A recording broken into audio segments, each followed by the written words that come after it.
I'd like to welcome you all for coming to our presentation tonight, God, Delusion or Truth.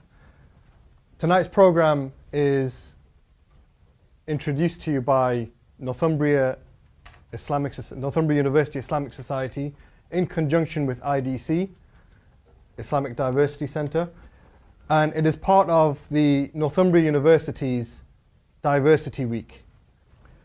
Now, the intention of tonight's program is to put forward some discussion on a very important topic in our society, which is atheism and the belief in God. In fact, many of us wonder, what is the purpose in our lives? And even, is there a purpose, some people might ask? Or are we created for nothing? In fact, tonight's program, we are going to discuss some extremely important and touch upon some thought-provoking questions like, does God exist? Do people need religion in their lives in this society? And we're going to tackle head-on the issue of atheism as a worldview and how or why people might become atheist, followed by a short reply to the book written by Richard Dawkins, The God Delusion. Now, to introduce our speakers, we have two guest speakers here. The first one is Hamza Andreas Georgis. I think I've pronounced that correctly, almost, I reckon. He is our first guest speaker who will be talking about, does God exist? Now, Hamza is an international speaker on Islam, a writer, a lecturer, and intellectual activist. He is particularly interested in Islam, politics, Western and Islamic philosophy. Hamza has debated many prominent academics and intellectuals and delivered presentations across the world on various topics. And Hamza will be talking about, as I mentioned, he will be doing a 60-minute presentation on does God exist.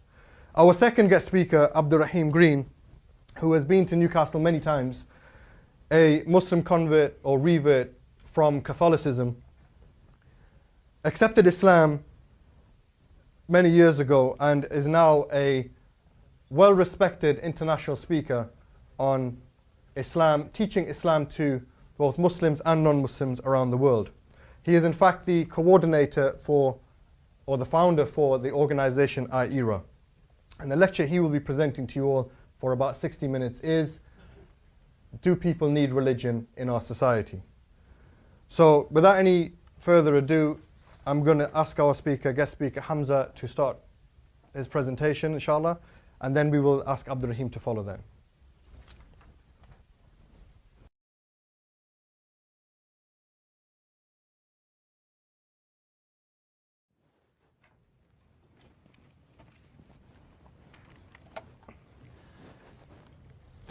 I'm going to start as Muslims do in the name of God. Innal hamdulillah wassalatu wassalamu ala rasulillah amma ba'd. I greet you all with the Islamic greetings of peace. Assalamu alaikum wa rahmatullahi wa barakatuhu. May the peace of God be upon you all. Now I'm going to discuss one of the most difficult topics we have ever encountered in human history. Does God exist? Are we here for nothing, or are we here for something? Similarly, it's a very important topic because the topic on the existence of God forms the foundation for religious worldview. Christianity, Islam, Judaism, and many other spiritual traditions that we know of in the 21st century. This is why it's so important. It's even more important for the Muslim, in order for him or her to demystify their way of life to the wider community. Because many Muslims say, I do this because God said so. Now many people think this is a crude perspective on life.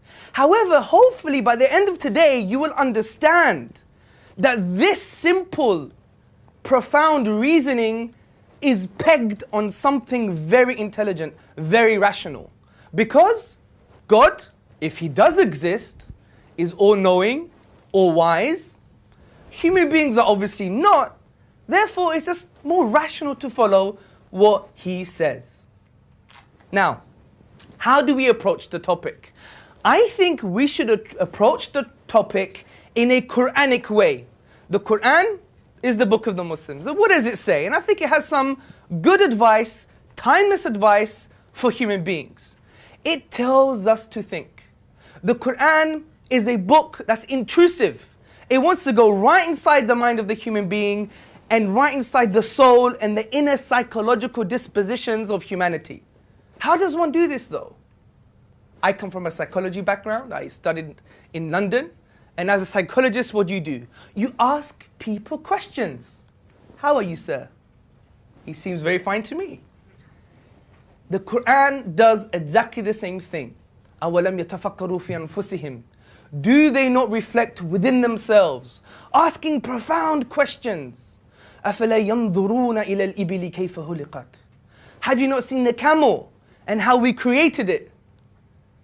وَكَذَلِكَ نُفَصِّلُ الْآيَاتِ لِقَوْمٍ يَتَفَكَّرُونَ. And thus do we explain our signs in detail for those who reflect. يَتَفَكَّرُونَ. Now in the Arabic language, this word for those who reflect doesn't mean being a desert romantic, touching the sand and just looking at the stars. No, it actually means the thing that you're reflecting upon, you must inquire about its implications. What does it mean to understand that there is natural law? What does it mean when I have an internal feeling that something must exist? What does it mean when we give purpose to material things, but yet we do not give purpose to immaterial things like our consciousness and our own minds?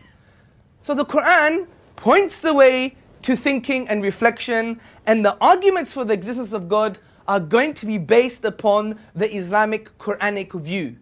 Think, ponder, reflect, meditate, understand. Everybody ready for the journey?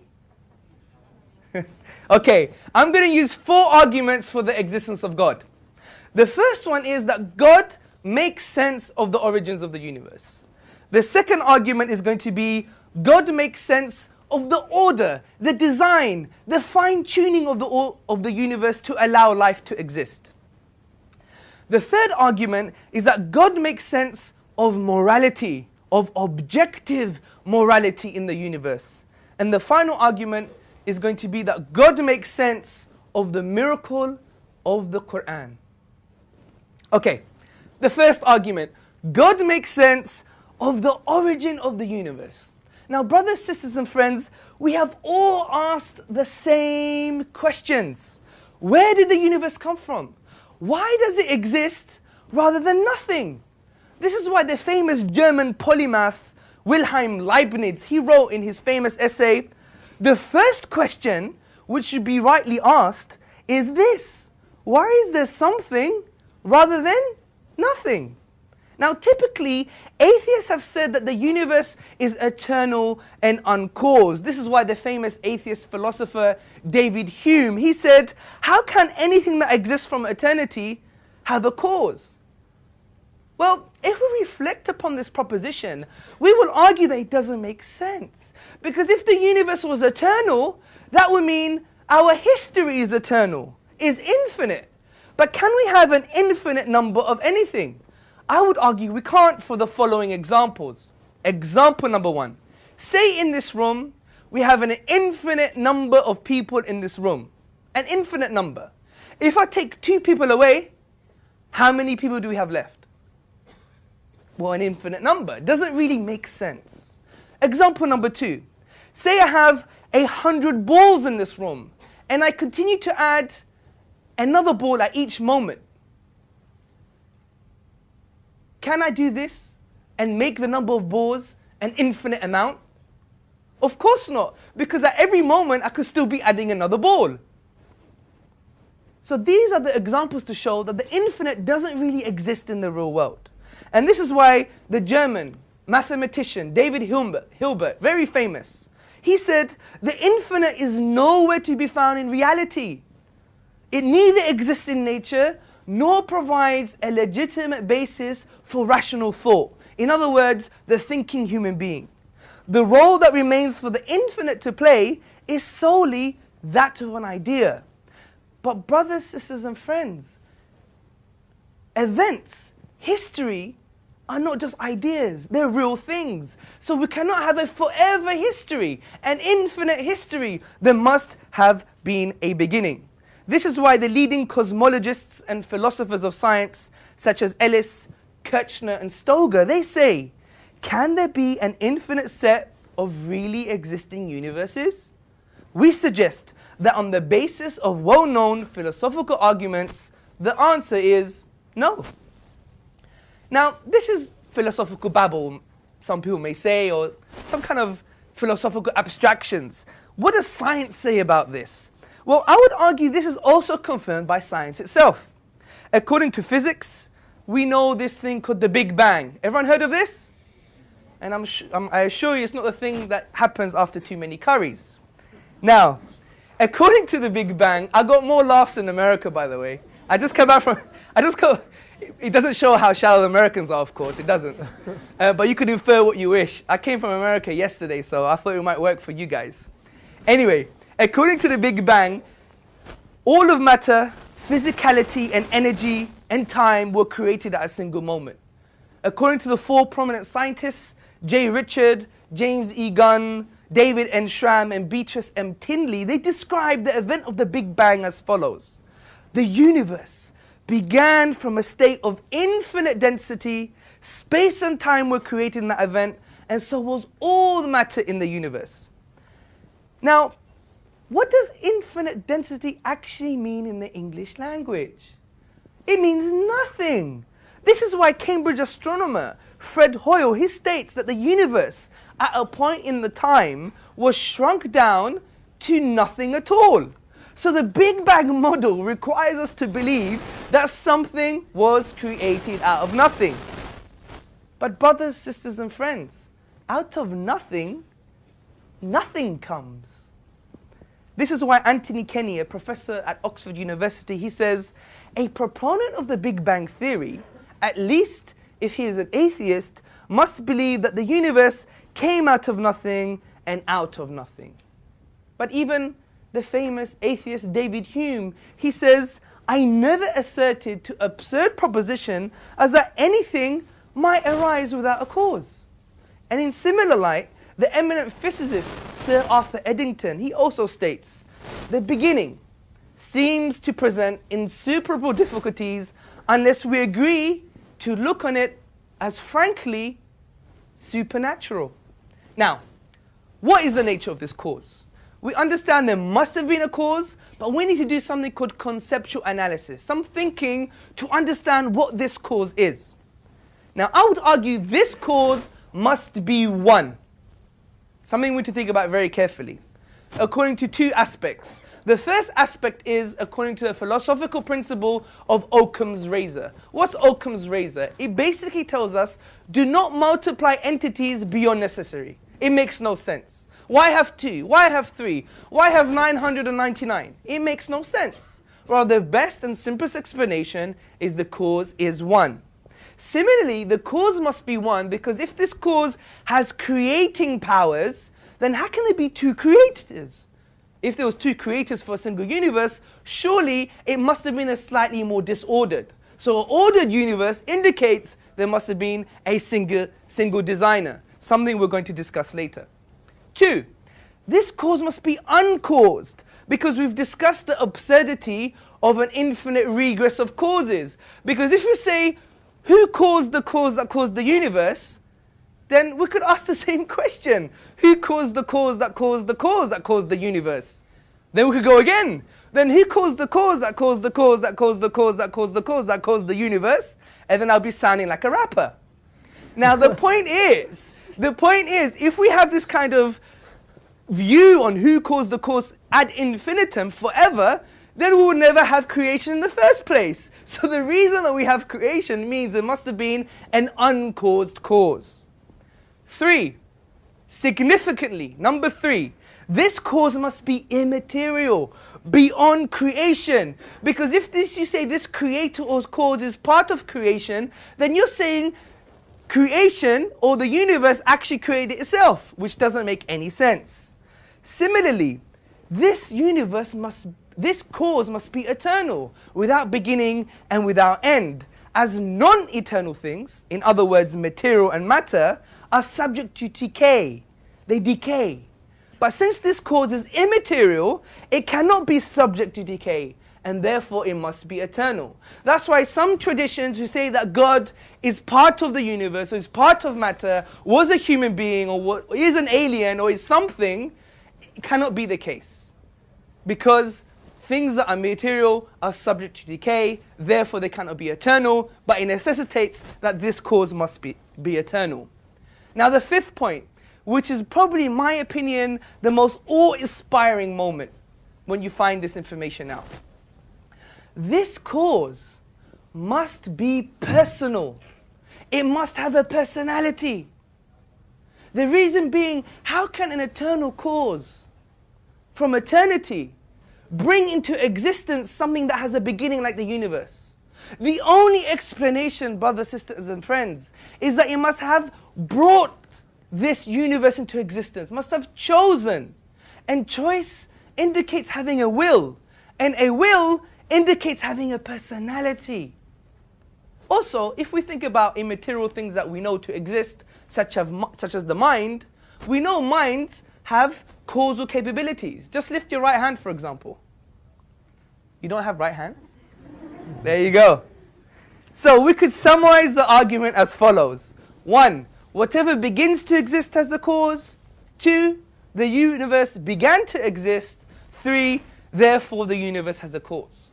But in my opinion, brothers and sisters and friends, I think the Quran, the book of the Muslims, actually summarizes eloquently and in a magnificent way the thing that we've just been talking about now. The Quran says in chapter 52, verse 35 to 37, or do they think creation came out of nothing? Or were they the creators themselves? Or did they create the heavens and the earth, the whole universe? Indeed, they have no firm belief. My second argument, God makes sense of the fine-tuning, the order of the universe to allow life. Now we all believe that natural laws exist. And we all believe that not only they exist, but we can observe these patterns in the universe. For example, if I were to drop this piece of paper, what does natural law say? It's going to fly? No, it's going to fall because of the laws of gravity. But how do we explain this? Now, to claim that they exist without reason, in my opinion, is absurd. And this is why I would argue Professor Roger Penrose, he explains this very well. And he says, there is a certain sense in which I would say the universe has a purpose. It's not just there somehow by chance. Some people take the view that the universe is simply there and it runs along. It's a bit as though it sort of computes and we happen by accident to find ourselves in this thing. I don't think that's a very fruitful or helpful way of looking at the universe. And I would agree with him. Because it seems more probable, it seems more likely that if a universe were to exist, it would not allow us to live. Think about this. It seems more likely that if a universe were to exist, it would prohibit life, not allow life. And let me tell you why. Because, funny enough, brothers, sisters, and friends, this universe is hanging on a knife edge. The reason it allows life to exist because of a conspiracy of initial conditions. A conspiracy of initial conditions. And let's take some of these incomprehensible conspiracies into account. The first one is the expansion rate of the universe. Now, if the expansion rate of the universe was different by more than 10 to the power of minus 18 seconds, which is 1/quintillionth of a second. I never knew such a thing ever existed. There would have been no universe. And this is according to the likes of Stephen Hawking. Also, let's think about the low entropy of the universe. According to Roger Penrose of Oxford University, he states, in order to produce a universe resembling the one in which we live, the creator would have to aim for an absurdly tiny volume of the phase space of possible universes. Scientific mumbo jumbo. But that doesn't really matter. Just think about the volume. how tiny is this volume? According to Penrose, the volume of this phase space would be 1 over 10 to the power of x. What is x? X is 10 to the power of 123, which is 10 with 123 zeros. Now, let's make this a bit more practical. That would mean if I was someone who was good at darts, I would have to, with my dart, to aim for a proton. A proton. If the universe was the dartboard. That's how fine-tuning the Creator, I believe, has developed the universe in order to permit our existence. Now, there's 3 possible explanations. 1 is just there. Physical law, physical necessity. 2 is just by chance. Or 3 is design. Now, we can't believe it's just there, it's just physical necessity, because these constants and values and numbers are not dependent on the laws of nature at all. Also, it would require us to believe that if another universe did exist, it would permit life again. Do you see the point? So it's trying to say to us that if it's just physical necessity, then there will be no chance for a universe to exist that would not allow life. But since these values are so minute, and if you were to change them by a hair's breadth, we wouldn't have life today. So it can't be physical necessity. And this is why Paul Davies, he says, it seems then that the physical universe does not have to be the way it is. It could have been otherwise. Let's talk about chance. I would argue that it cannot be just by chance, because the initial conditions are so high that it would be impossible to use this as a sufficient rational explanation. But some people turn to him and say, Mr. Georges, it could still be by chance. But then I answer that question with a question. Would it be chance if you saw a pink elephant arrive on your driveway overnight and say it was just chance? Of course not. What about if you saw a 747 jumbo jet just appear in your garden when you came back from work? You wouldn't be arguing this type of argumentation. It's simply irrational. So why do you act rationally in your day-to-day life, but when it comes to the existence of God, you decide to be irrational? Contradiction, in my opinion. Also, I would argue it's not just about chance. It's about something called specified probability. What is specified probability? Specified probability is a high chance, but it has to conform to independent pattern. Let me give you an example. Say we had a monkey in this room, a monkey, and he was typing away at this keyboard.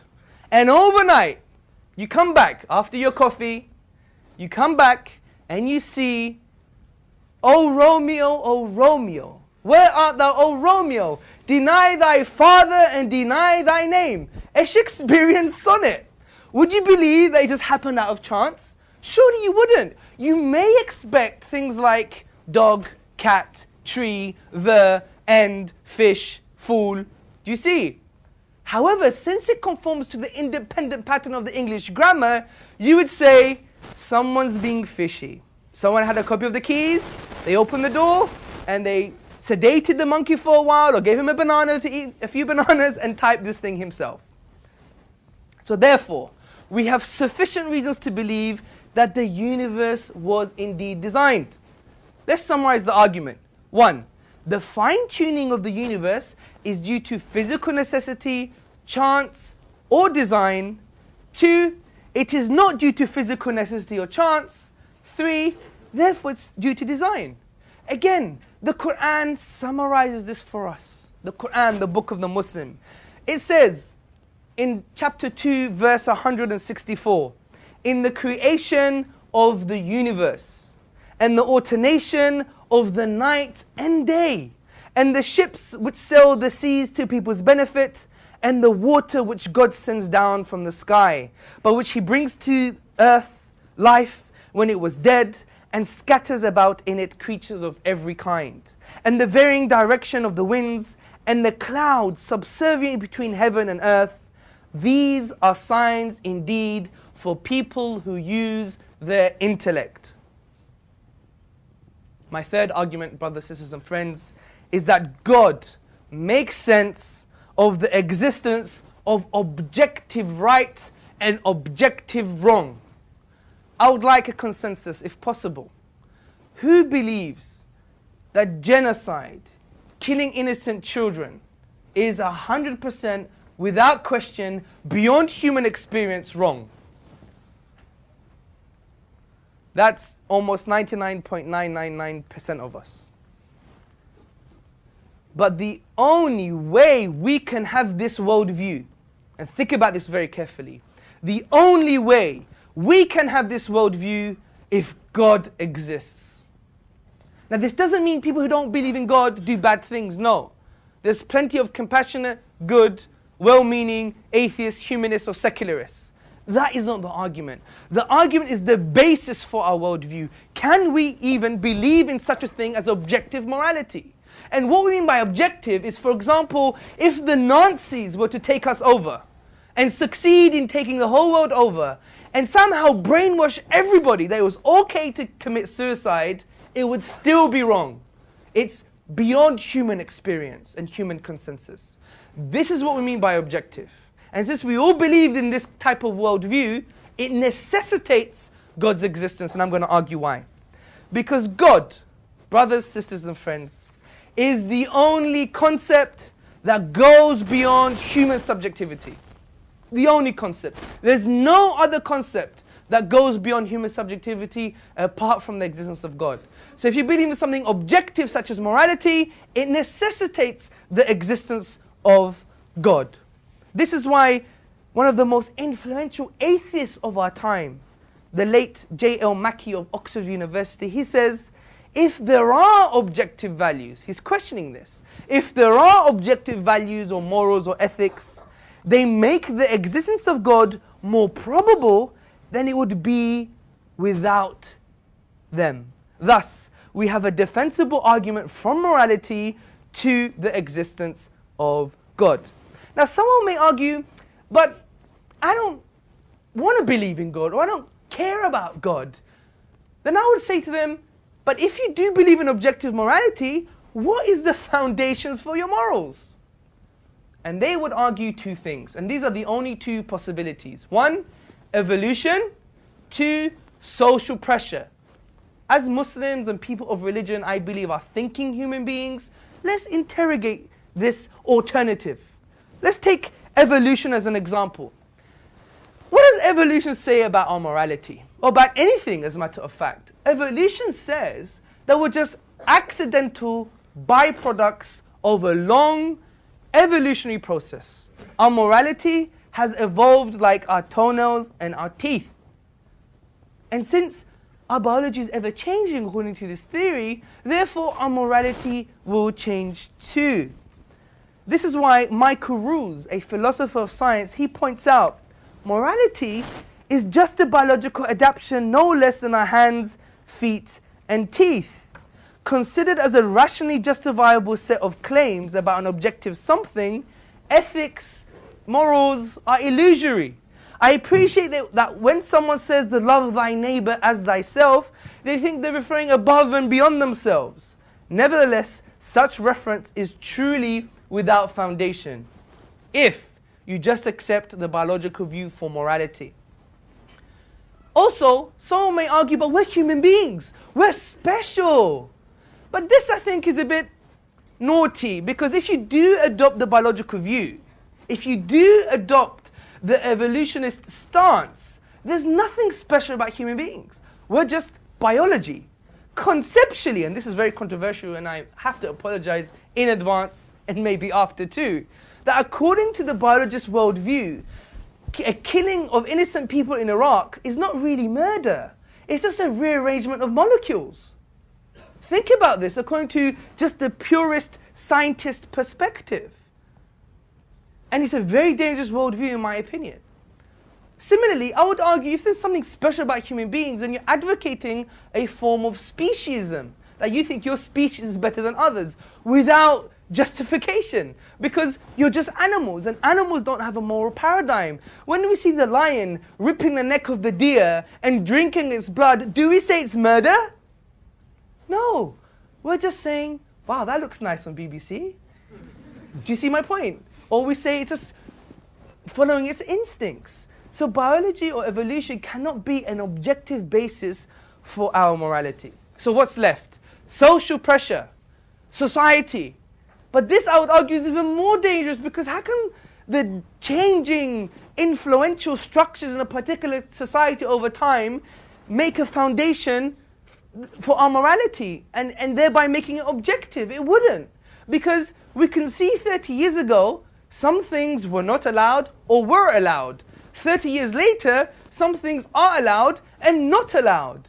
Similarly, when we see cross cultures over different periods of time, then we will think, where is the basis of our morality to make it objective? It's relative, because it changes because of influentials, politicians, social norms, and these are in constant flux, they're in constant change. This is why if we read social psychology or social constructionism or even sociology, we will come to the conclusion that society changes its norms and its values. Even the term modernity actually means the values that you believed in 30 years ago, they're going to change now because, you know, things get better or sometimes things get worse.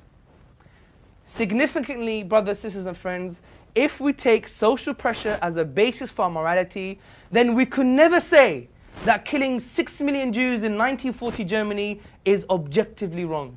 Because there was a social pressure at that time that said it was okay to do that. But since people of conscience believe it's 100% wrong, we cannot take social pressure as a basis for our morality. And this is why... You just misrepresented. That's right. You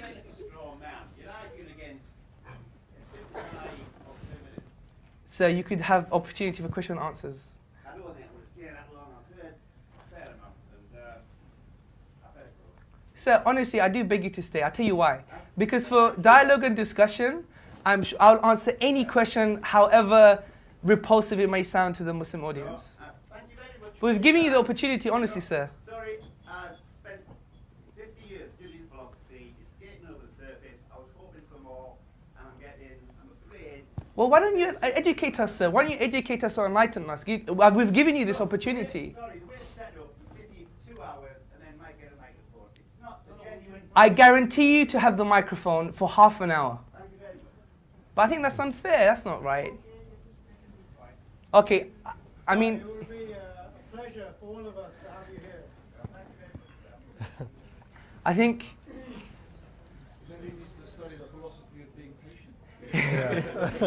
No, I mean, in all fairness, I mean, I'm going to make this as a point for us to learn from.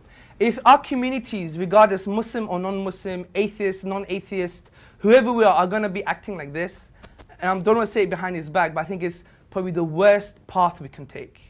The worst path.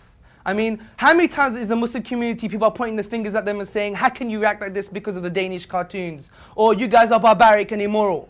This is not right. We're here to discuss and have a frank, open, decent, human discussion couched in human language. And I think it's unfair for things like this to happen. It's not right. And I think, you know, I ask everybody, if anyone has even the most bizarre question that you think would even insult anybody, please do ask the question. Because the Prophet Muhammad said in a narration, sallallahu alaihi wasallam, peace and blessings be upon him, the cure to ignorance is to ask and learn. And this is what we should do.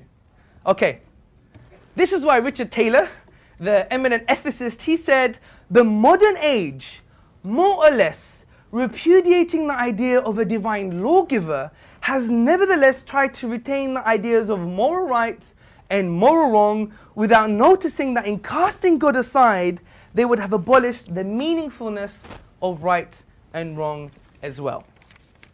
So to summarize the argument, 1, if God does not exist, objective morals do not exist. 2, objective morals do exist. 3, therefore God exists. My final argument is going to be the miracle of the Quran. As I said in the beginning, the Quran is an intrusive text that likes to tap into the inner dimensions of humanity. His aqliyah, which means in Arabic his intellect, his nafsiyah, his internal, emotional and psychological disposition. And we heard all the things that the Quran does. It likes to tease and agitate and make someone think. But the Quran goes further than this, brothers, sisters and friends. The Quran actually challenges the whole of mankind.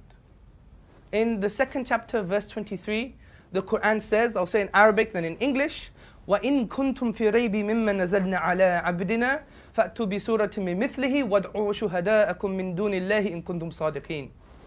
And if you're in doubt, talking to human beings, to humanity, to the doubters, to people of different varying philosophical persuasions, if you're in doubt about that which we have sent down to our servant, referring to the Prophet Muhammad, peace and blessings be upon him, then bring one chapter like it, one chapter, and call on your witnesses and helpers and supporters besides God if you are truthful.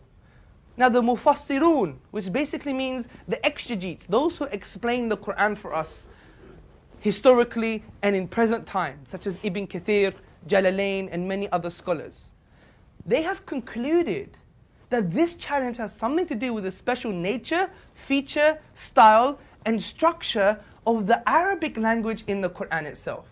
Of the Arabic language in the Quran itself.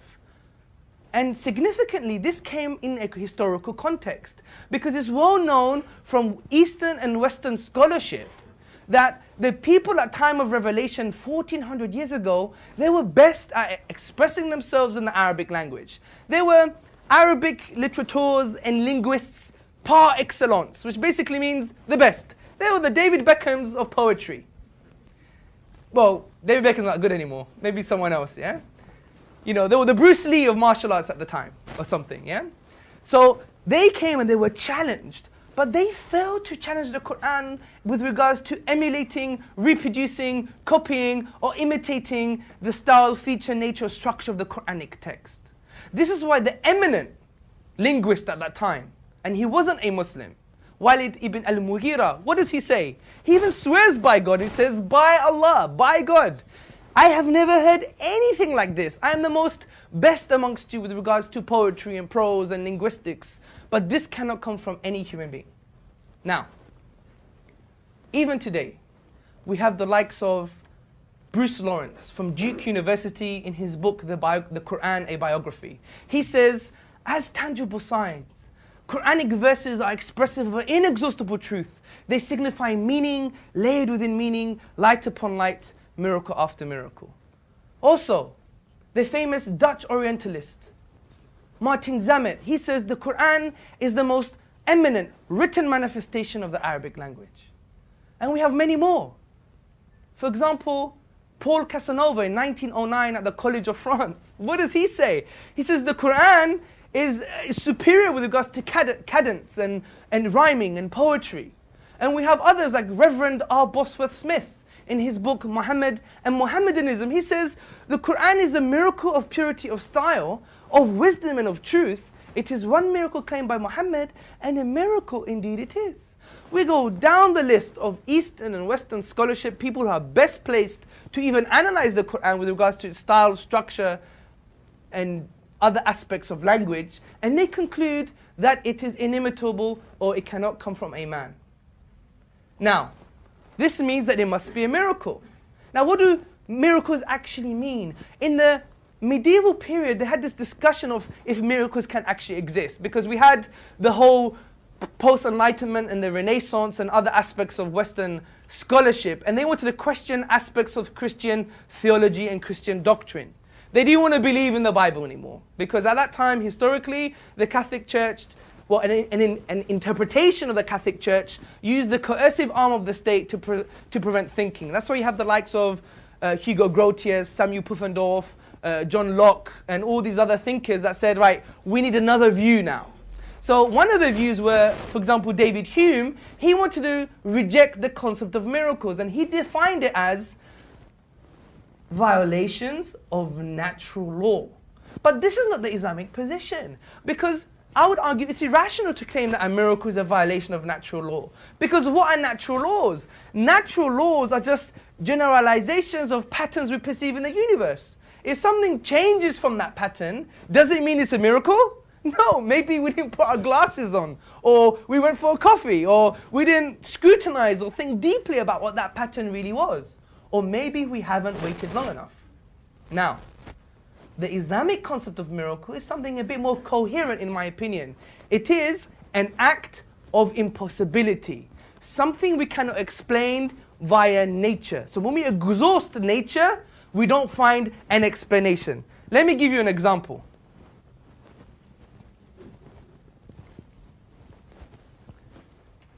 I also need some water as well. So.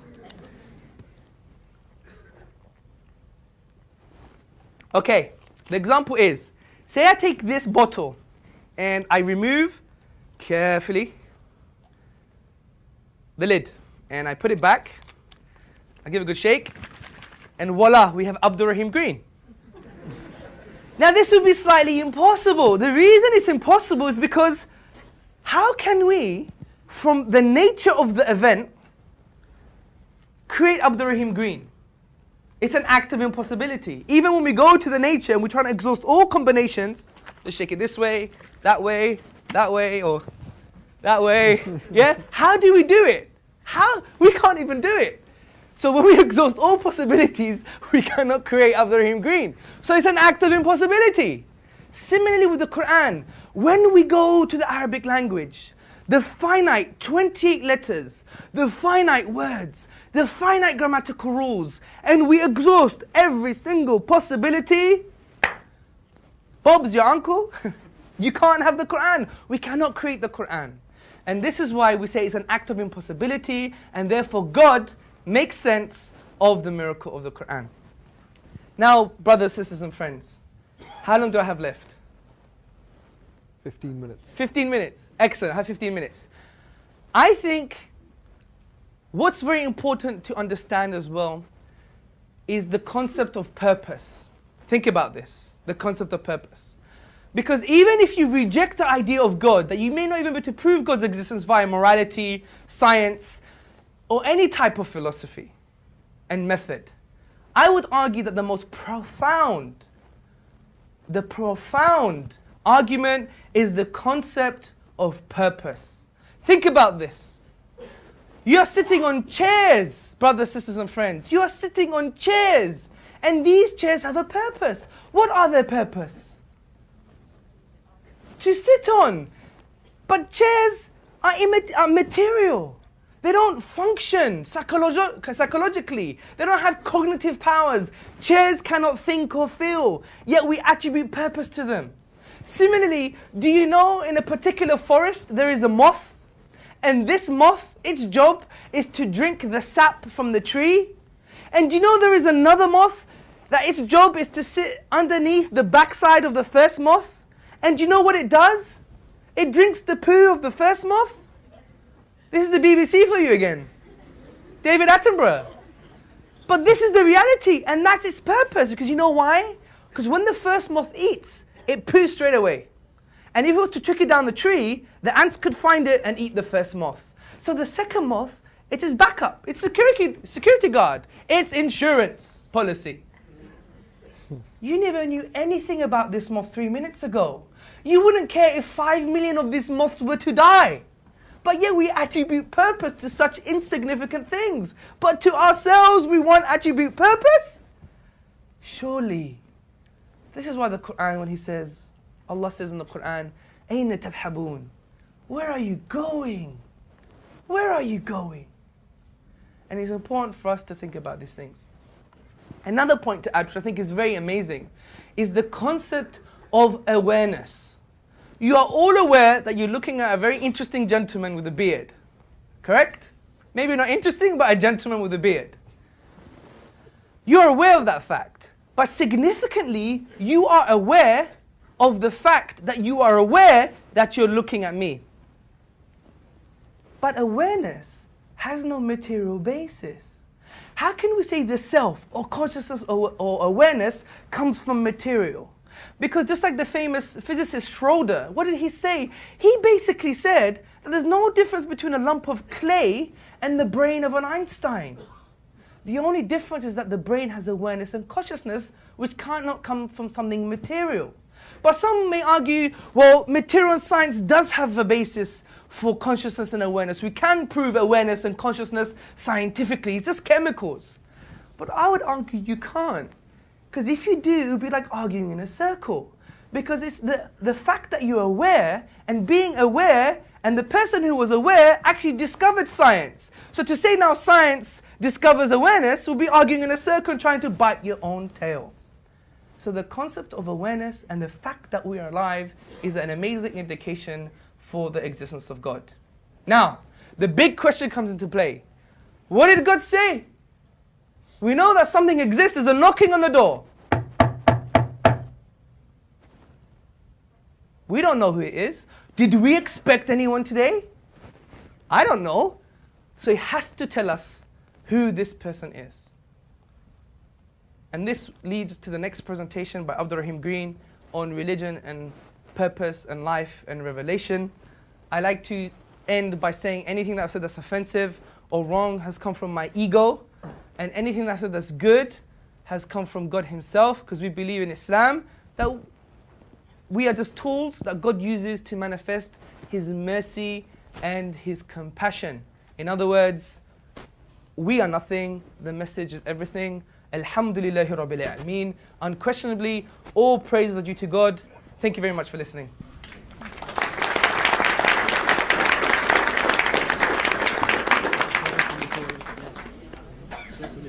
Okay, well, I'd like to thank our speaker Hamza for enlightening us on such a topic. I'm going to invite our next guest, Abdul Rahim Green, to come and talk about, do people need religion in our society? But before that, I just want to mention again that everybody will get an opportunity to ask questions and answers at the end of the presentation. Especially our non-Muslim guests, they will get priority to ask questions first, and then anybody else after that. We will have the mics coming round for those who want to ask questions. So I'd like to invite our guest, Abdul Rahim Green, to speak on the topic, do people need religion in our society?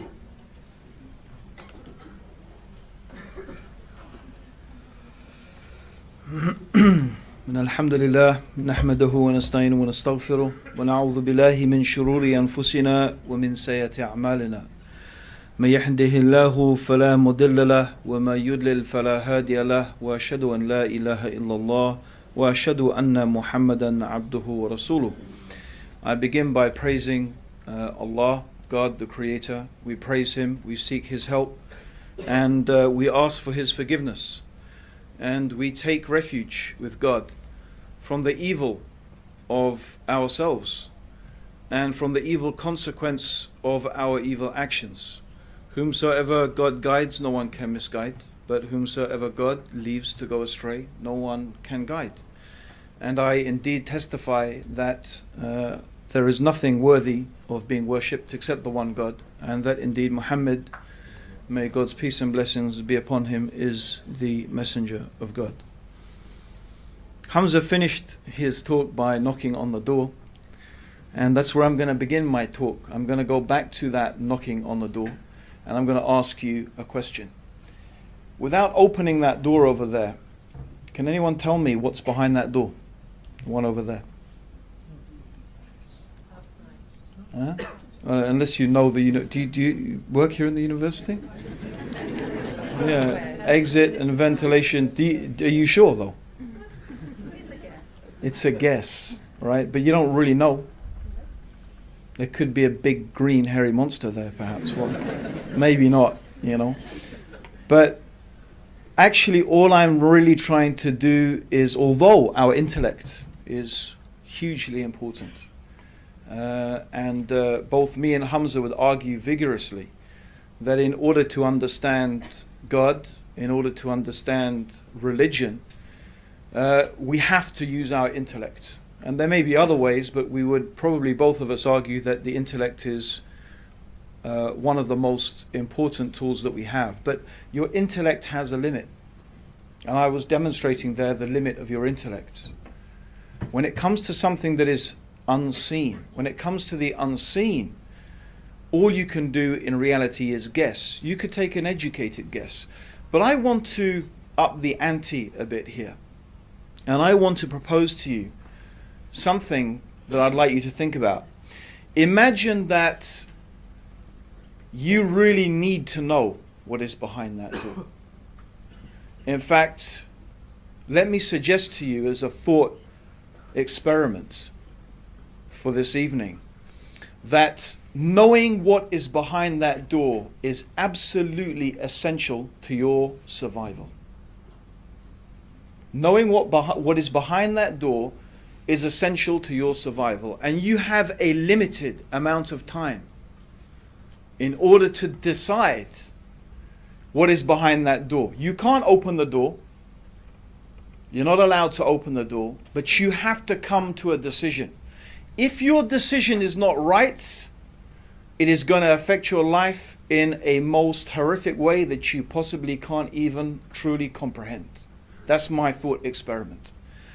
And imagine there are 5 or 6 people, or maybe more, competing for your attention, trying to persuade you that they can actually tell you what is behind that door. One of them may even be trying to persuade you that there is nothing behind the door. There is no door. The door is an illusion. There may be someone trying to convince you of that. There may be different people who are trying to convince you what is behind the door for various different reasons. But amongst those people, there is one who is going to be able to tell you the truth. I'm actually really trying to give you an example, as probably you might be aware, of different religions in the world. Often people present this argument. Okay, it makes sense that there's a God. It's logical, it's rational. The most rational proposition, and I would just really sum up my opinion about Hamza's quite detailed and philosophical discussion, is that the most rational conclusion of the rational mind is that this universe has an intelligent, powerful creator. And that there rationally could only be one intelligent, powerful creator who is transcendent, who is different from this universe. So the creator of the universe is different from the universe. But that's pretty much the limit of what we can understand through reason. And I would say that actually, by the way, it is one of the, or perhaps even the most powerful argument for the truthfulness of the Quranic narrative. That the concept of God that is taught by the Quran is exactly this concept. That this universe has been created by a powerful and intelligent being who is transcendent. By that I mean that God is not like anything in the universe. And the Quranic concept of God does not compromise that in any way by, for example, claiming that some creature, such as a human being, shares the power, the knowledge, or the attributes of God. And that would be a self-contradictory statement. If you think about it, if you're claiming that a created being has any of the power of the knowledge of the ability of God, then the whole basis upon which you build an argument for the existence of God in the first place, it falls down. It demolishes itself. So that's what I would propose, first of all, is one of the most powerful arguments, one of the most persuasive arguments that a person should believe what the Muslims are saying. Because the similitude or the example I'm giving of the door is really the example of the afterlife. It's the example of the afterlife. It's also the example of knowing God. How can we know God? Through what means can we know God? Is there a means to know God? All of these questions and more, the ones that Hamza also introduced, the purpose of life. Why are we here? What is it all for? What is the reason for our existence? These are, of course, all the questions that religions in various different ways try to answer. And there is another issue, the problem of evil. Of course, this has been raised a lot recently with the earthquake in Haiti, and before that with the tsunami. And constantly there are these disasters, and priests and bishops and imams and theologians and philosophers are presented, and how does God, a good God, let these things happen?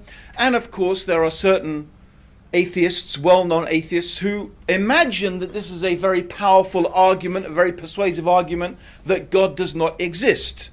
But I'm sure if you manage to follow Hamza and his arguments, you will first of all, and very importantly, realize that the existence, or what they call the problem of evil, has nothing to do with the existence of a powerful, intelligent being who has brought this universe into existence. It's got nothing to do with it. The existence of earthquakes and disasters and AIDS and human beings killing each other has got nothing to do with the question as to whether there is a creator or not. And trying to connect those two is an emotional argument. It's an emotional argument. It's not a rational argument. It's emotional. Extraordinary from people who claim to be atheists, who claim to be rational. There is no logical connection between the two things. How do you explain an organized, systemized universe? The most rational conclusion is an organizer, a systemizer. That's the gist, the very condensed gist of one part of Hamza's argument. So the real question here is, why does this creator allow suffering? Why does this creator let these things take place? Why does this God create a world in which there are earthquakes and tsunamis, in which children die, in which there is rape and murder and genocide? Why? Of course, I just painted the negative things. There's a lot of beautiful positive things as well we could talk about. Love, happiness, joy, peace, tranquility, friendship, literature, society in many different ways, different physical and mental pleasures that we experience consistently throughout our lives. So we shouldn't imagine that the world is just this grim, terrible place. But the question of these evil things, as they're called, evil things, is not a question about God's existence.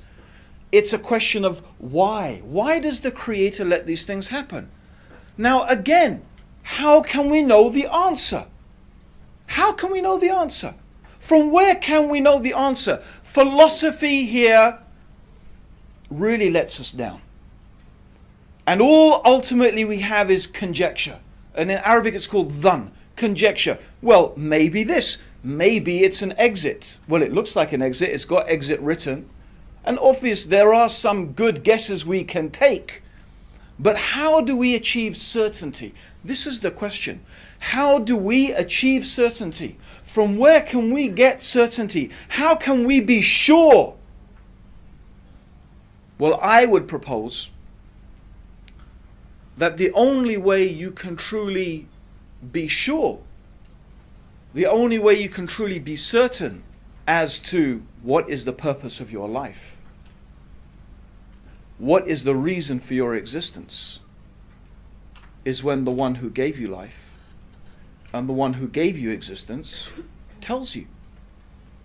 It's the only way you can be sure. The only way you can be certain is when God tells you, I created you for this reason. Everything else is guesswork. Everything else is speculation. Why is there evil? And I use this word in inverted commas, evil. Why is there suffering? Why do these things exist? Well, again, the only way you can be certain is when the one who created this universe and created this world and allowed these things to happen explains to us, this is why, this is the reason why. It's because of A, B, C. But I'm sure it, in the minds of everybody here, it begs the question. All of this begs another question. Which guy am I going to trust? I need to know. You need to know what's behind that door. You need to know. It's very important. I mean, let's take the options. Option 1, right? It's pretty much shared by the 3 monotheistic religions. Option 1 is you are going to die, and when you die, at some stage, there will be a day of judgment. We will be recreated, or in some traditions, your soul will be brought before God and you will be judged. You will be asked about every single thing that you have done, as the Quran describes it. Every atom's weight of good and every atom's weight of evil, you will be asked about it. The tradition is pretty common. The Quran is very descriptive about what is going to happen on that day of judgment. How will we be questioned? What will the state of the human beings, their panic, their fear, their terror? The Quran describes it, the day of judgment, as one day like 50,000 years.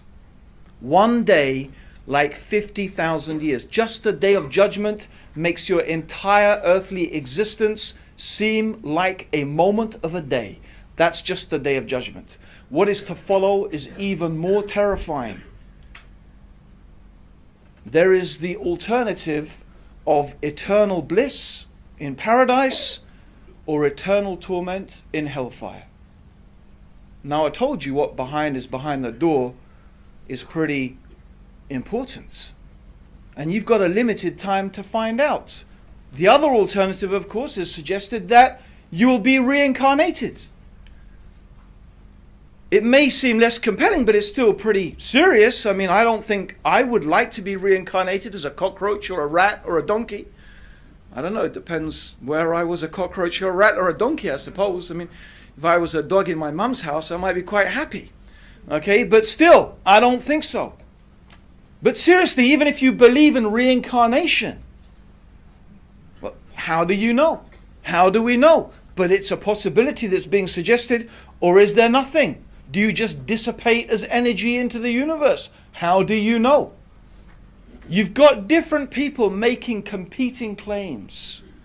How are you going to sort one from the other? And what do? What criterion? This is the thing I would like to know. What criterion are you going to use? The Quran tells us that throughout history, God, the Creator, has sent messengers. This is what Muslims believe. That throughout history, throughout the human history, God has chosen individuals from amongst the human beings to remind the human beings of the things that we have been discussing here tonight, not only about the existence of God, of course, but also about our relationship with God, about the purpose of our life, about the reasons why God lets things happen to us and how we are supposed to deal with all of that. And also about the reality of the life to come. So this is what we believe. Muslims believe that God has chosen human beings to convey that message. And to some of those human beings, He gave books. So for example, the Quran talks about Prophet Noah, about Prophet Abraham, about Prophet Moses, who was given the Torah, about Prophet Dawood or David, who was given the Zabur or the Psalms, about Prophet Jesus, who was given the Injil, and of course, who we believe as Muslims is the final Prophet Muhammad, may God's peace and blessings be upon all of the prophets, he was given the Quran. So we believe this is the way that God has revealed knowledge about Himself. He has explained to us the purpose of our life, how we should fulfill that created purpose, and the reason why things happen the way they do. That's why God has sent throughout the ages messengers to remind human beings, to tell them and inform them about this information. And we believe that those messengers have been given signs. So let's go back to the knocking on the door. Let's go back. Right? Someone's knocking on the door, or we give our example, we've got a select group of people. Right? And I asked the lady over there, who, mashallah, perked up and she said, that's the way out. What did I say to her? Can everyone remember what I asked her? How do you know? Huh? How do you know? No, I asked her Do you work in the university? before. Yes. What did I say? Do you work in the university? Why did I say that? Why did I say just the university, right? So let me now give you an example, right? If there's 5 people, 4 of them don't work in the university and 1 does, do you think your probability of choosing the right person is beginning to get a little bit more now? Yes or no? Yes. Right. But, shall I just accept her claim? It's important. You need to know what's behind that door. You've got time to question. Don't say you haven't. No, I want to play on my PlayStation. I want to play on my whatever this thing they call. I'm listening to my phone. I don't know. You've got plenty of time. Believe me, you've got enough time. In your life, you've got more than enough time. Ask the question. Okay? So she made a claim. I could just say, she looks an honest type of lady. She really does. So she's got a nice smile as well. That's going to convince me. Apparently most American, you know how you get to be voted a president in the United States of America? You have the biggest smile. Apparently, statistically, the guy with the biggest smile gets voted in. So, I don't know. Maybe he's got a nice smile. I don't know. Seriously, but it's important. This is a really important issue. So maybe, I might ask her, do you have some ID? You say you work in the university. Can you prove it to me that you work in the university? She says, yeah, sure. So out of her back pocket, she pulls a pass, right? This is the University of Newcastle, right? University of Newcastle, right? Northumbria, you see, there you go. Okay? I'm in the wrong planet already, okay? So University of Northumbria, it's written there. And there's her photo, and that sure looks like her, right? Now, how much more are you going to be convinced? Yeah? And then what if she tells you, well, actually, I know what's behind that door because that's the way I take every day to my office. And, bit by bit, you could get more and more convinced. Do you understand what I'm trying to say? Is that there are signs. There are things that would indicate to you whether that person is speaking the truth or not. And that's exactly what we believe that God has given to his messengers. God has given to his messengers. Right? He has given them signs. They were given things that when a person sees them and they study them and they look at them, they know that these are indications that that person must be speaking the truth and they must be truly what they claim to be. It's interesting that C.S. Lewis, he gave a criterion. He said something which, as a principle of analysis, we Muslims happily accept. But we don't accept his premise, and I'll tell you why. But he said concerning Jesus, he said that either Jesus, and he said this in respect to his belief that Jesus is the Son of God, and presumably that Jesus is God, that either Jesus was a liar, or he was deluded, he was mad, he was a madman, or he was speaking the truth. And he says, well, if you look at the life of Jesus and what Jesus said and how he behaved, you can eliminate those. You can say, well, he wasn't a liar and he wasn't mad, so he must have been speaking the truth. There is, of course, another possibility. The other possibility is that what has been taught to you about Jesus is not true. And the things that you claim he said, he never actually said. I just say that because although I actually accept the basic argument, I don't accept his conclusions for that extra reason. But let's just say it's actually a totally valid analysis to make of any claim of any individual. Anything anyone claims, anyone makes a claim. They could be lying. Lying means they are purposefully trying to deceive you. They know very well that what they're saying is untrue, but they are lying. They are purposely trying to deceive you. That's one possibility. And this, of course, applies to anyone claiming prophethood. I know what God says. I know God's telling me why you're here, what the purpose of life is, where you're going to go after you die. I know. How do you know? God told me. So you can analyze. Is he truthful? Is he a liar? Is he deluded? And each different person will display different characteristics. The liar, and as I'm sure you probably, most of us learn, I don't know, I learned that in my life, right? I learned that usually a lie leads to another lie, which leads to another lie, and then you have to lie to cover up the lie that came before. And you know, you could be a good liar, and maybe you could go for quite a long time, but sooner or later, the pack of cards of lies just collapses around you. Because you just have to keep on making up lies to cover up. I think most of us hopefully learned that when we were kids, right? Okay? Maybe politicians didn't, I don't know. No offense to politicians. There are some very, very good politicians and who are sincere public servants. We have maybe an unjust view of politicians. Okay? It's just a cheap joke, really. But the point being, you know, seriously, the serious point is the point about lying. You know, it has a characteristic. Similarly, a deluded person. Now, what's the difference? A deluded person is saying something untrue, but they really genuinely believe it. That's different. You see, the person who is deluded is sincere. They actually really believe it. So they could display some of the characteristics of a truthful person, right? But actually, they are either, maybe a devil or a spirit is telling them, or they have some psychological problem or whatever. They truly believe that they are receiving revelation from God, but indeed, in one way or another, they are just suffering from a delusion.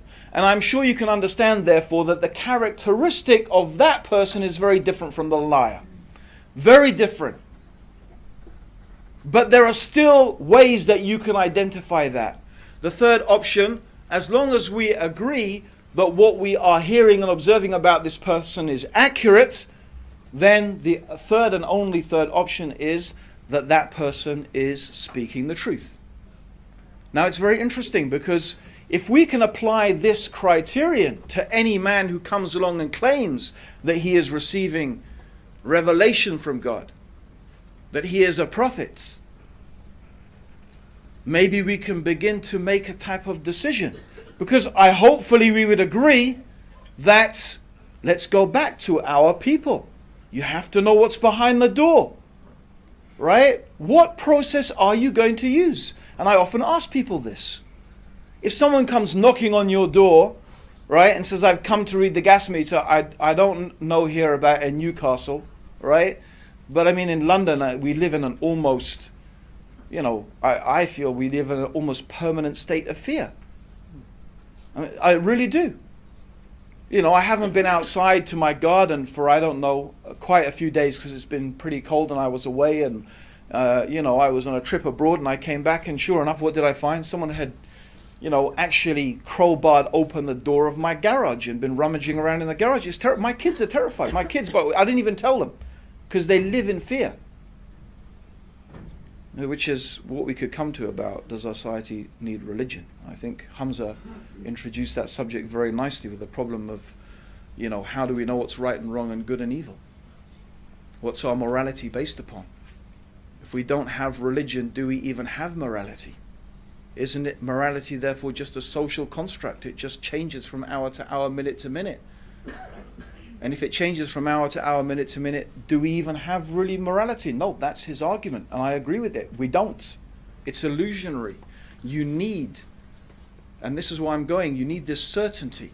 But the certainty is important. We need to know that this is really from God, and this is our problem. In the rational age, we need a rational explanation.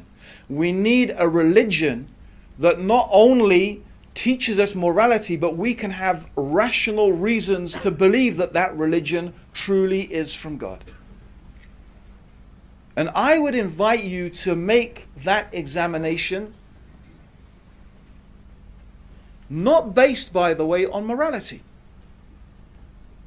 Interestingly enough, I'm going to say you need to put aside morality. Why? Because it could be that our society has adopted a whole fallacious approach to morality anyway. Where have we got to? What have we concluded with? Maybe we have reached the stage where our moral compass has lost its bearings.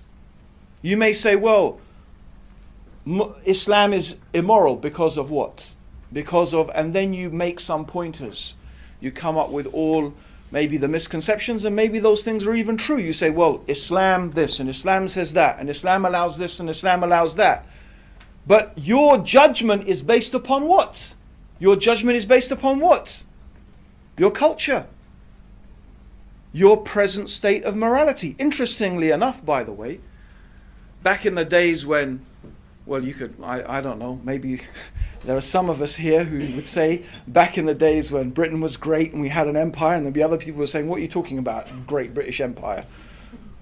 Funnily enough, I had this discussion yesterday with a barrister who's originally, her family's from Bangladesh, not very impressed with British Empire. So, but the point is that actually a lot of the things that people may criticize Islam for, they were things that were practiced here in Britain.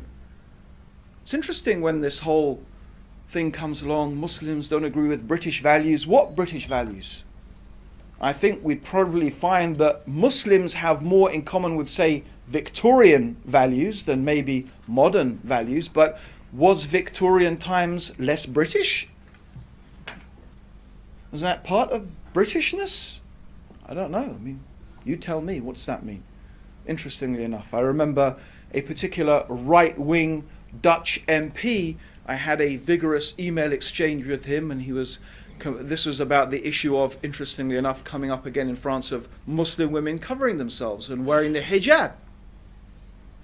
And I'd written a letter to the European Parliament, inviting them to oppose France's decision and so on and so forth. And one Dutch MP wrote to me, and a very, very aggressive, racist letter, saying basically what he said is, there are countries that people go from and come to, right? Morocco, Somali, they are countries that people go from.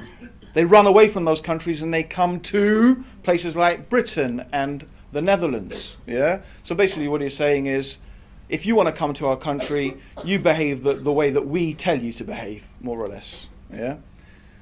So anyway, I wrote a pithy reply to him, and he said, "Oh, we have to de-Islamicize Europe. De-Islamicize Europe." And that's a very interesting concept, de-Islamicize Europe. I said, do you know, by the way, that the numbers you use every single day, does anyone know where those numbers come from? Do you know where they come from? They're Arabic numbers. 1, 2, 3, 4, 5, those actual numbers, the actual shapes that you use, the numbers you use, including, by the way, the 0, are Arabic numbers. So if you want to start de-Islamicizing Europe, get rid of the numbers. Yeah? I mean, just make sure you do a thorough de-Islamicization. Yeah? And especially the use of 0, which was unknown except in India, but it was developed into practical application by Muslim mathematicians who developed the use of the 0. Of course, algebra. You can't even imagine basic things in our society existing without algebraic equations. I mean, some of us may quite happy to get rid of algebra, but I think on a practical scientific point of view, we couldn't do much without it. But algebra, of course, is something.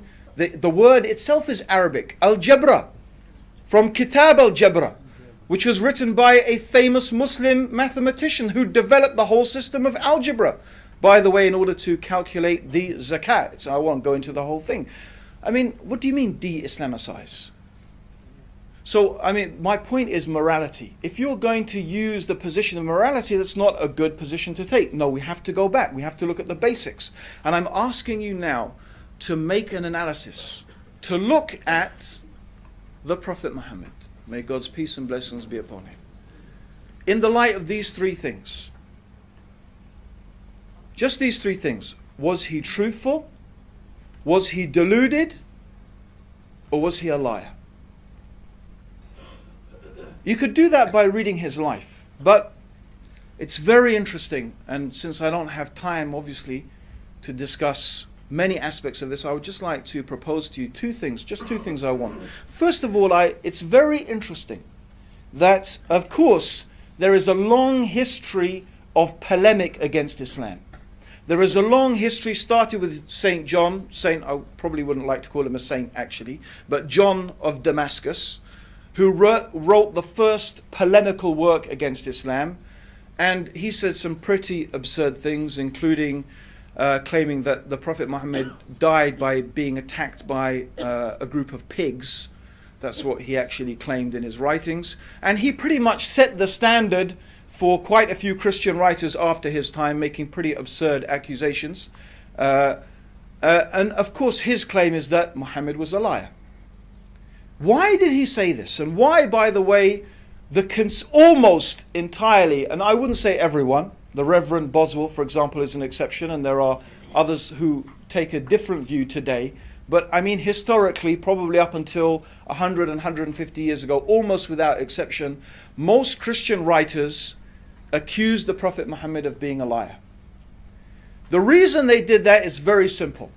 Any Christian or Jew who opens the Quran and reads the life of the Prophet Muhammad will be struck by how much consistency and similarity there is between what the Quran says, what the Prophet taught, and what they know from their own religion and scriptures. In fact, some of these things are very detailed matters of theology and philosophy, religious philosophy and law. In fact, some early Christians thought that the Prophet Muhammad was actually a bishop, a former bishop. That is the level of information they recognized, because they have to explain, where did Muhammad get all this information? Where did he learn about heaven and paradise and the hellfire and Moses and Jesus and Abraham and Noah and the detailed dietary laws and so on? Where did he get this information from? Well, he must have learnt it from a priest, from a rabbi, from this and that, and then he must have what? Made it up and invented it and made this religion together. That's the only way they could explain and still obviously not agree that Islam was the truth, by saying, well, he must be a lie, he must have invented it. And it's very interesting that there is another group of writers, and these writers are much more modern, and people who have now accessed themselves to the sources and have begun to read for themselves about the life of the Prophet, in other words, not relying upon these Christian polemicists. And they said, well, that we don't really find evidence from the life and character of the Prophet Muhammad that he was a liar. In fact, it's extraordinary. His people used to refer to him, even before he was a prophet, or he claimed to be a prophet, as they would say, they used to refer to him as Al-Amin, the truthful and the trustworthy one. And they give many examples of his behavior, of his character, totally out of character of a person who is a liar. In other words, they testify to his truthfulness, his honesty, his absolute sincerity, and that they say it's not possible that he was a liar. They say, but he must have just thought that he was a prophet. He must have really believed it. He believed it, but he was, epileptic, and people who have epileptic fits, they have these visions and so on and so forth. And so they tried to explain this by saying, well, he was deluded. He thought he was a prophet. That explains his sincerity, that explains his behavior. But of course, he wasn't speaking the truth any more than the liar was, but they can't reconcile his character with being a liar. But the interesting thing is, you can't be a liar and be deluded at the same time. That's why there's only three possibilities. And I'll give you an example. If you are a liar, if someone comes and asks you a question, as it happens a lot in the Quran, a lot of the time they ask, the Quran says, they ask you, O Muhammad, they ask you about this, they ask you about that. And then the Quran gives an answer. So imagine this. Someone comes and asks the person, we're going back to our people, imagine here, remember, you need to know what's behind that door. So they come and ask a question. Let me test. Let me see if this person really knows this. Now, if you're a liar, what are you going to do? You want to give the right answer. So if a rabbi or a Christian or he's coming to you, what would you do? If you've got your source of information, you want to give the right answer, you're going to either construct a very ambiguous reply, or you're going to go back to your source of information and you're going to find the answer and then deliver the answer. It's a lie, it's a deception. If you are deluded, you think that God is going to reveal it to you. You don't need to go and look for a reply. You don't need to go and search out the answer because you're really sure that God's going to tell you, because I really believe I'm a prophet of God. Do you understand how you can't be a liar and be deluded at the same time? Yet actually, if you try to look, where is the source of information? There were no priests, there were no rabbis, there was no one we can identify from where the prophet could have got this information. His character, as we know, and we can examine it, was the character of a truthful person. I just want to give one example. One example, and it's from a vigorously authenticated source. This is an amazing example, and I just leave it for you to ponder on it. After many years of the Prophet preaching his mission, suffering incredible hardships, difficulties, seeing his beloved wife Khadija of many years die after a boycott, having seen his followers tortured, killed, forced into exile into Ethiopia, the Muslims suffered terrible things. Eventually, a group of people in a city called Medina invited the Prophet Muhammad and his companions to come and live there. And it didn't stop. Even then, they were gathering armies to try and wipe out the Muslims. So you can imagine, this is going on for now, let me see, by that time, must have been nearly 18, 19 years. And in Arabian society, it's very, very important, it was important in those days to have a son. In fact, they used to mock the Prophet Muhammad because he didn't have a son. He had daughters, but all his baby boys died. And it was a source of mockery of the Prophet from the pagan Arabs. Actually, what happened was, after these 17 years, he had a son. There was a son from one of his wives, Miriam. She gave birth to a son. His name was Ibrahim. And when Ibrahim was 6 months old, a little baby, he died. Actually, he died in the arms. The Prophet was holding him as he died. So this child died in his arms. And even the Prophet was crying. And they used to think that, you shouldn't cry when someone dies. And, they said, oh, Messenger of God, you told us not to do this. He said, no, this crying is from compassion. It's not from disbelief in God or questioning God. It's just from compassion for that child. That's allowed. Anyway, it's not the point. The point is that on the same day that his son died, there was an eclipse of the sun. So his son dies. On the same day that his son dies, there is an eclipse of the sun. Now, even today, I've told some people that, and I didn't even finish my story, and they said, that's amazing. He must have been a prophet. Right? And sure enough, by the way, at that time, people came running out. They said, look, even the sun darkens for the death of the child of the Messenger of God. This is what the people were saying. Now imagine this, please think about it. If you're a liar, you've been inventing all these years, trying to persuade people you're a prophet and this and that, here's your chance. I mean, okay, your son's died, but still, after all of this, you'd say, you see, I told you, everyone. Didn't I tell you? Didn't I tell you? Look at that. What more do you want? True or not?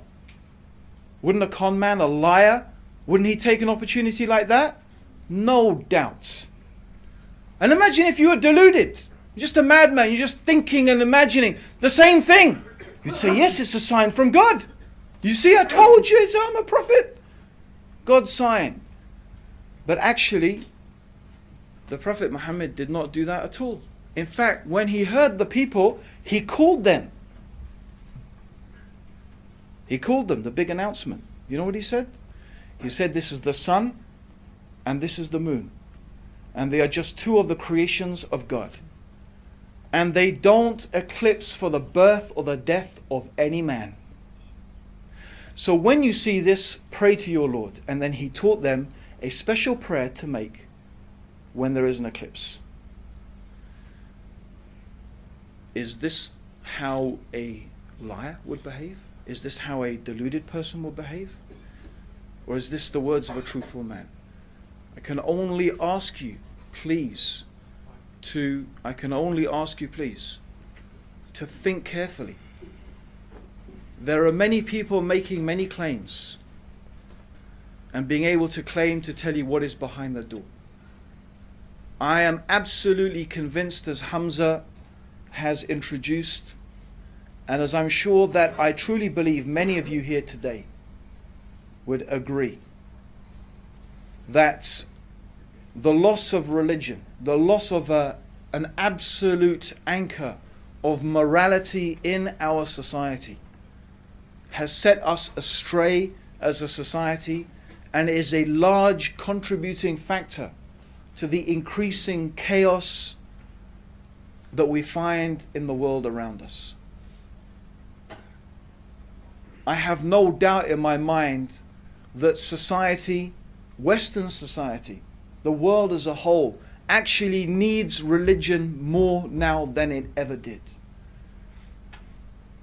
But where is the religion that can offer us certainty? Where is the religion that can offer us a rational certainty that is not merely based upon what our ancestors did, or just some belief, or maybe it just makes me feel good, or that person smiled nicely?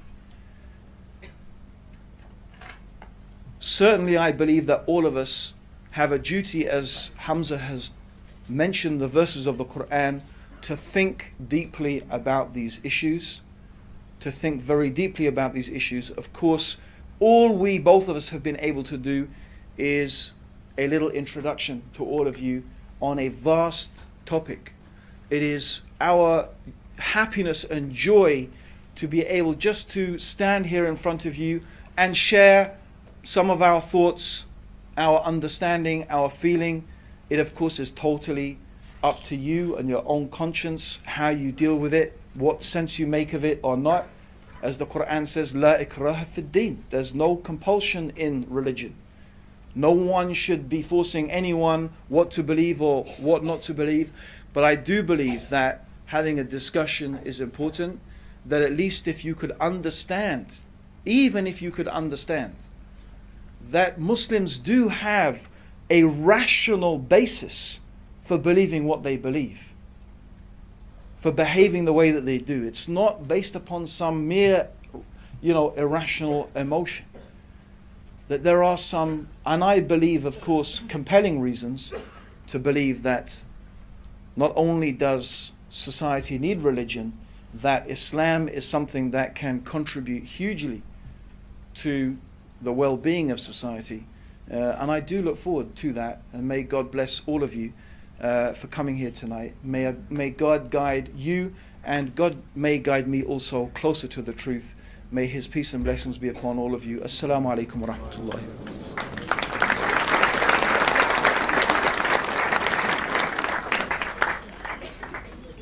Okay, thank you for that wonderful presentation. Also, I'd like to express our gratitude to all of you who've been sitting and standing patiently throughout this whole program. We are going to have a question-answer session, so anyone who would like to ask a question, please raise your hand.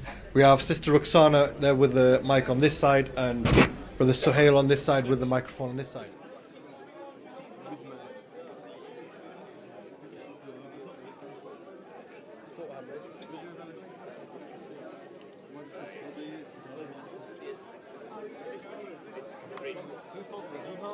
Don't ask me.